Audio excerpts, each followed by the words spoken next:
The summer vacation season is finally here, folks. Everybody's going somewhere right now. I actually just came back from Malta. It was really awesome.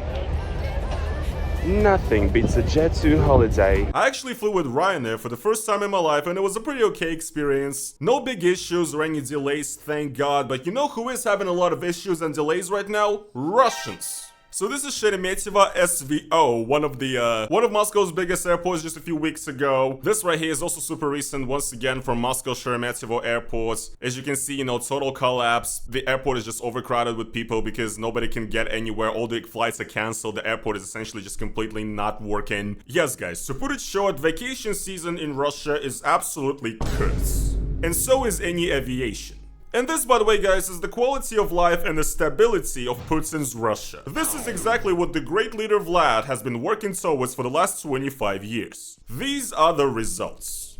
And as a Russian, the only thing I can really say is that it's not looking good. Hey there people, it is your boy Roman, your favorite neighborhood Russian, and welcome to a brand new video in which we'll talk about why flying in Russia has become completely impossible, and how it's probably only gonna get a lot worse.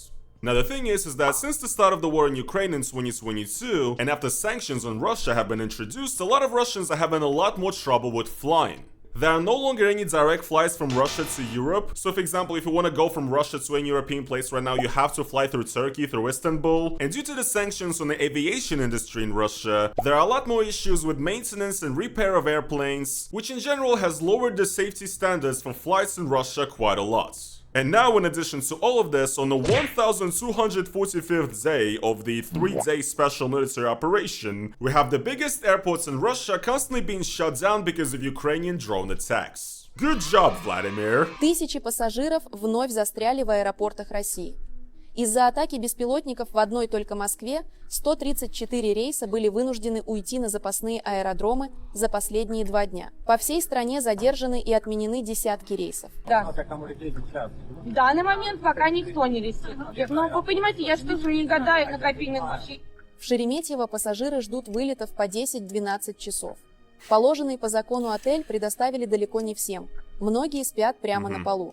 В Пулково пассажиров нескольких рейсов часами не выпускают из самолета. Там скопилась очередь на обслуживание. Тем временем атака беспилотников на Москву продолжается. За последние пару часов уничтожено 4 беспилотных летательных аппарата. Yes, essentially every single major airport in Moscow has been shut down. Just a few days ago as I'm recording this video, also there were issues in St. Petersburg as well, which is Russia's second biggest city. And also a lot of passengers have been having issues actually flying into Russia, not only trying to fly out. Provide you with any necessary assistance.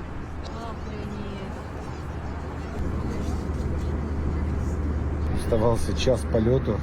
Нас завернули, отправляю сейчас в Стамбул, в Москве закрыто небо, в Стамбуле, говорят, будет или искать рейс, или будут размещать по гостиницам.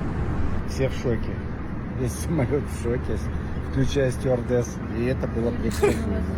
So yeah, you get it. And the thing is that this is pretty much a weekly occurrence at this point. For example, just like 2 weeks ago, at the start of July, hundreds of flights have been cancelled in Moscow and St. Petersburg. The exact same thing has happened. Here's, for example, a video from St. Petersburg airport. Again, people being stuck and unable to go anywhere, flights cancelled and everything. Not looking great, right? Well, at least you can buy Putin team merch in the airport, that's very convenient. Who needs flights anyway? That's like Western degeneracy. Oh god.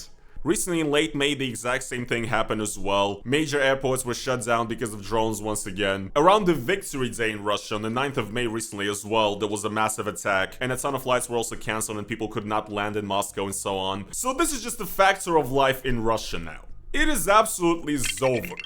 And also, on top of all of this, a lot of major airports in big Russian cities located close to Ukraine have been completely unoperational since 2022. For example, airports in the city of Rostov, Krasnodar, Anapa, Voronezh, Belgorod, Kursk, and so on. All of these airports were completely closed after the start of the war with Ukraine, and they're actually still not working to this very day. And by the way, these are regions of Russia in cities where millions of people live. And essentially none of these people now have an access to an airport in their city. So for example, if you live in Rostov-on-Don, which is very close to the war, right? You would essentially have to go to Volgograd, for example, by car, and then maybe fly to Moscow and only then you could maybe fly to Europe. That is, of course, if you're lucky and if Moscow airports actually work that day.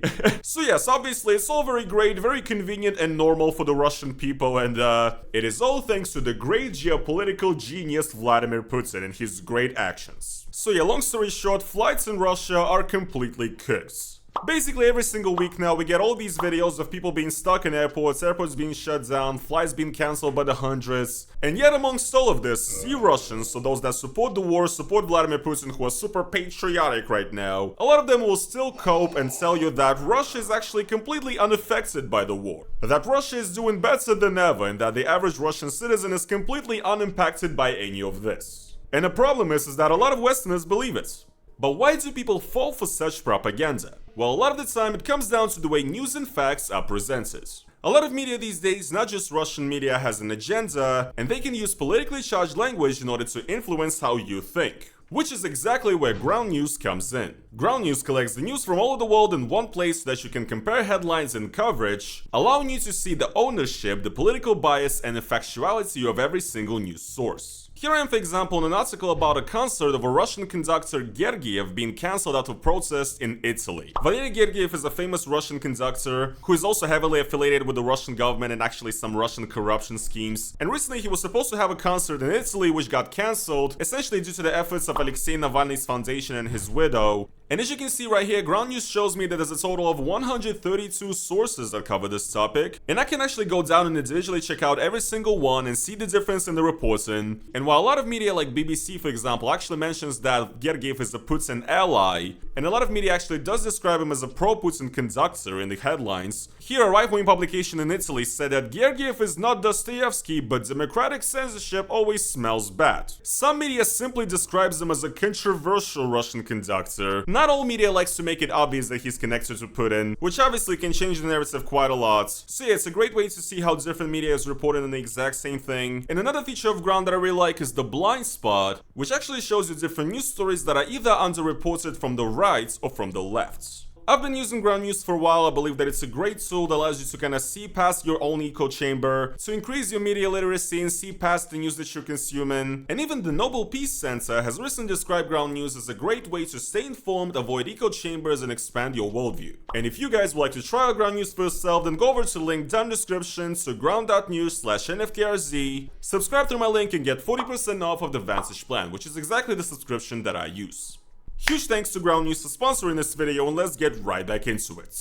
Now guys, apart from the sheer scale of how cooked Russian flights are right now, one thing that I also found very interesting here are the videos in which Russians that ended up being stuck in airports are trying to argue with like airline clerks and ask them about what is going on. Официальную информацию дайте, сколько людям ждать. Мы стоим 12 часов здесь. Детям не дали ни гостиницы, ни воды, ничего.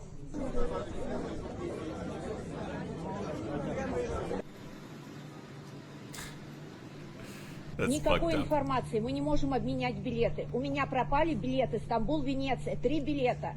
Сейчас каждый билет мне просит доплату $980. Вот то же самое, да. Вот то же самое. Вот что происходит? Хоть какая-то информация должна быть.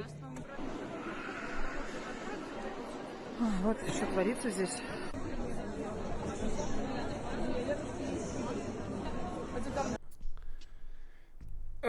Honestly, in this situation, I don't even want to make fun of like the regular people because a lot of them are victims in the situation, right? But the people who I feel the worst for in this entire clusterfuck are actually the airline workers, the poor like Aeroflot workers who have to sit there and deal with this bullshit and hear all of this from people who are like asking them questions which, you know, just have no answer. And I understand that these people are desperate, you know, tired, they're in a bad situation, they're stuck in an airport for hours on end, for days on end, whatever. But how is an airline clerk who has no power and no like influence on anything going to solve your situation and going to stop Ukrainian drones from attacking? They cannot do that, man. But it seems like a lot of people just want an outlet for their anger and they seem to not understand it. Ирина, вы ответьте на мой вопрос. Общаюсь с представителями Аэрофлота, говорит добираться самостоятельно, при этом про гостиницу и про питание ни слова, хотя рейс реально 6 часов.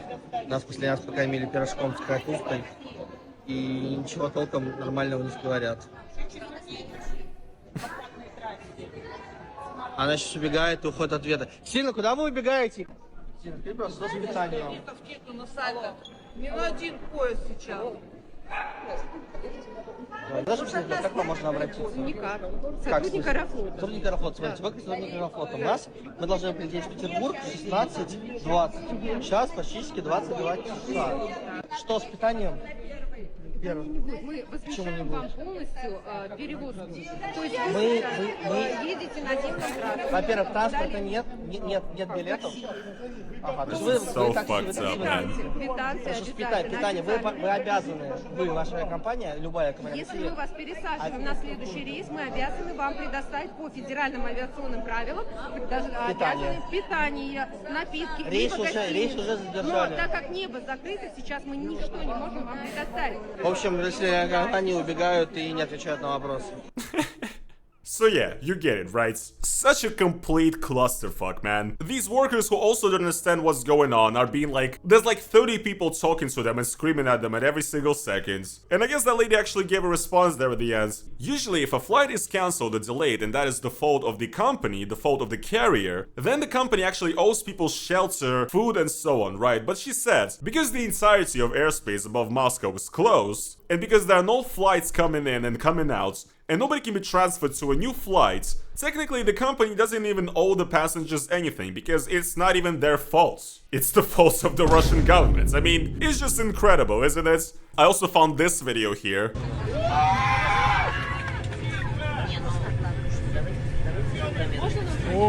Apparently people on some flights were literally having like temper tantrums and actually going crazy, screaming at flight attendants or at other people because of the situation. I mean, I understand, people are under a lot of fucking pressure, right? But in general, all of this kind of encapsulates Russia very well in my opinion, and I think it actually shows a lot. What we're seeing here are people who have zero power, right? Who are just pawns in a big grand scheme of things, of big geopolitical moves that our genius government is making. These people who are suffering, the regular people who are trying to fly and the fucking airplane workers, they're like fighting and, you know, screaming at each other. The airline workers don't know what to do, the passengers don't know what to do, they ask the questions that the airline workers just cannot respond because the airline workers do not control the fucking war in Ukraine, okay? It's all just a ton of misplaced anger, and this is basically kind of the point. This is what the Russian government wants. This is what the ruling class wants. They don't want the regular people to question the government, the decisions of the government. And in fact, the Russian people do not have a right to do that. They don't have a right to protest. The people feel super powerless. They feel like they have no way of affecting the government. And so all they can resort to is just spilling out their anger and frustration at each other.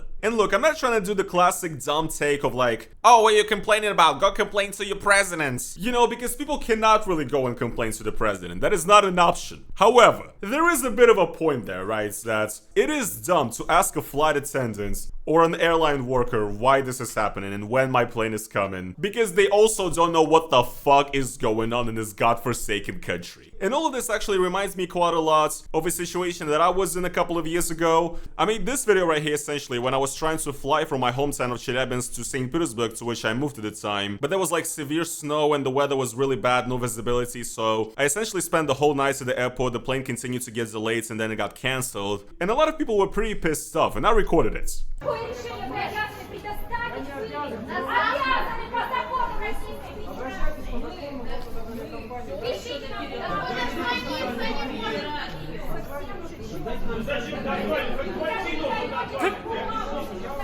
Почему-то завтра этот рейс летит, вылет завтра на 40 рейс, на этот же самолет, а за сегодня или на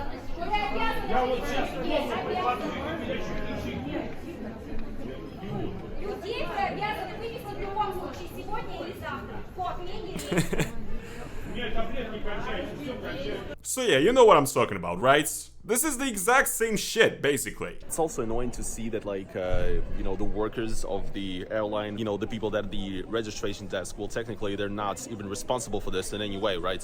It's company policy that is shitty. All I'm seeing here is just people that don't have any real power. So the passenger and the guy that works at the registration desk just arguing for no reason because of a fault of a corporation, dude. I mean, this is exactly the same thing. Something happened beyond the control of these airline workers. In this case, it was simply just bad weather, right? And the people people in Russia, they have really no way to vent their anger or frustration anywhere, so like, these people just decide to go full Karen on some random person who is not responsible for anything. And also they're like screaming complete nonsense too. You have to do this according to the laws of the Russian Federation! You have to make it up to us, you have to do it legally! Like, these people have absolutely zero knowledge of their rights and of these obligations of these companies, right? And yet they will still go Karen mode on random people. Honestly, to me, a lot of the times it just feels like these people watch like some American movies when there's like a scene where a person stands up for themselves and destroys like the police with facts and logic or something, so they expect this shit to work. But they forget that they live in Russia, you know what I'm saying? It's just the exact same logic here, right? When it comes to screaming at random airline workers for the fact that their plane got cancelled, which is not their fault, which is the fault of the Russian government, which started the war, which could have easily been avoided, and everybody would be flying just fine now. But of course, I guess not a lot of people will come to that realization. So yeah guys, what can I say in conclusion? It is just ultimately super sad that this is what my country has turned into, right? That this is what people have to experience and that this is basically like a normal, regular occasion now. Just happens every 2 weeks or so. And all I can say is that yes, I can truly definitely see right now all the achievements and all the success and all the stability that Vladimir Putin has brought to Russia. 25 years in power, by the way, guys. He's been working tirelessly every day and night, slaving away to bring Russia to this point, where you cannot even take a fucking flight in the big year of 2025. Yes, guys, this right here is the greatness and the stability of modern Putin's Russia. Anyways, guys, that is gonna be pretty much it for today's video, though. If you guys did enjoy, then please make sure to slap the like button on it, and also, as always, if you want to support me additionally, and that is financially, then go over to the link down in the description and become a YouTube member or buy me a coffee. It helps me out a lot, and yeah guys, thank you so much for watching today's video, and I'm gonna see you guys in the next one. Have a safe flight. Peace.